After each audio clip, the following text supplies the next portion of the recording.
RFK Jr. He's now removed all members of the CDC's Vaccine Advisory Committee. I don't believe you should be looking to him for your health awareness. I'm just saying, I'm one person. I don't particularly have the credentials, but I do believe in vaccines. I just think he's a different kind of cat. What do I mean by different kind of cat? I don't know. Look at this. Is this a different kind of cat to you? Does this look like a different kind of cat? It's just, to me, it does. And I don't know I can't really call out what particularly part of it. Is that Russell Brand? Who is that, Russell Brand? And they're just having the biggest, Dr. Oz, put your shirt on, brother. And I mean, put your shirt. And it's not because it's just because I'm not feeling this. But I guess it doesn't matter, they are. All right, what's the story about is what I need to get back to. The Health and Human Services Secretary, Robert F. Kennedy Jr., announced on Monday he is removing all 17 sitting members of the Centers for Disease Control and Prevention's Vaccine Advisory Committee. Well, he must have someone better, right? That's what I'm going to read the rest of this. That's surely what it's going to say, though. So he's replacing them with new members. Okay. Advisory Committee for Immunization Practices, ACIP, makes recommendations on the safety, efficacy, and clinical need of vaccines. So, okay, these must be replacing them with some real winners. Let's see. Here it is. In a press release, HHS said the Biden administration appointed all 17 sitting ACIP members, 13 of those appointments occurring in 2024.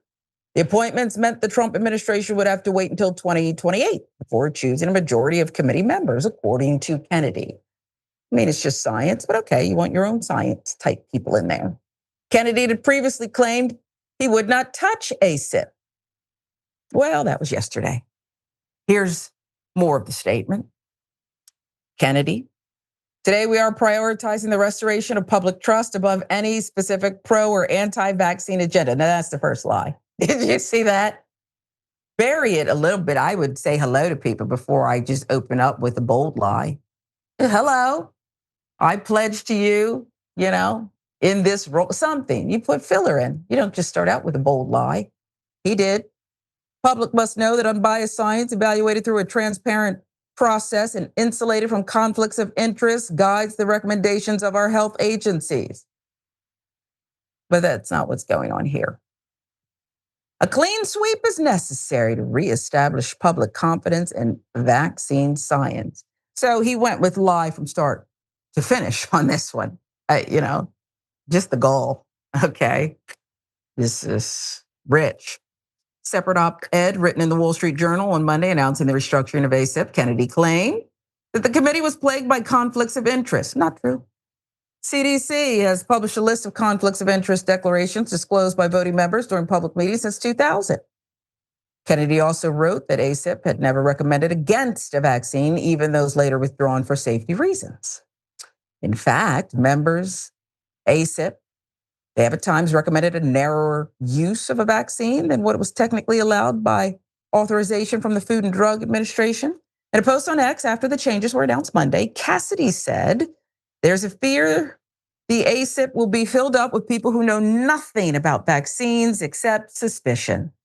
I've just spoken with Secretary Kennedy and I'll continue to talk with him to ensure this is not the case.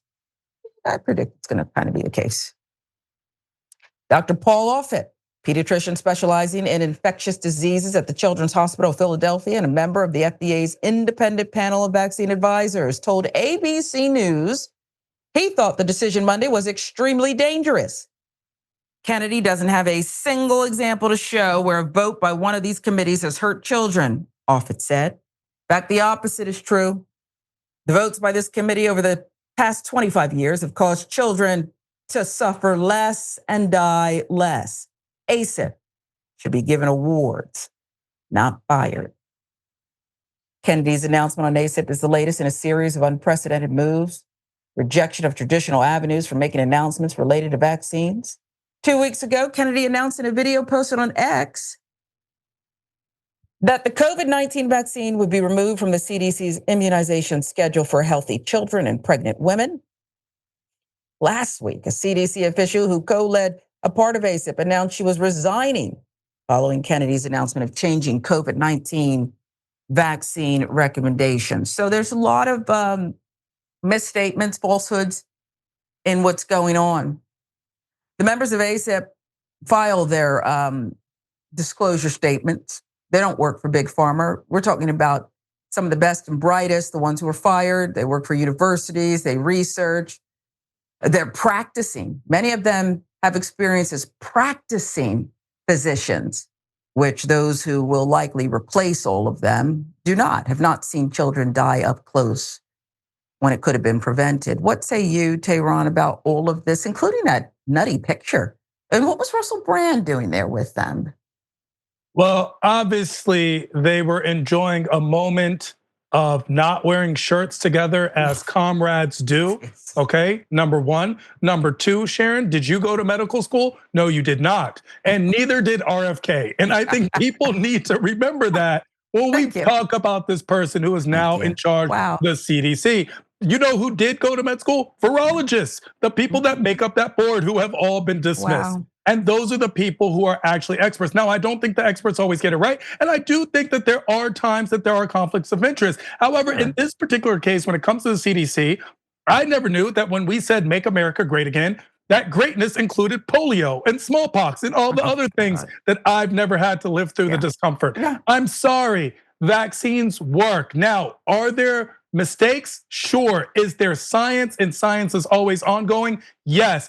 Is there a conflict of interest when it comes to big pharma, big business, and the drug industry? Of course there is. There has to be. However, for the most part, the idea is allow the experts to have conversations, to debate, and have these conversations with us, and not people who believe in holistic healings and grabbing bears in Central Park.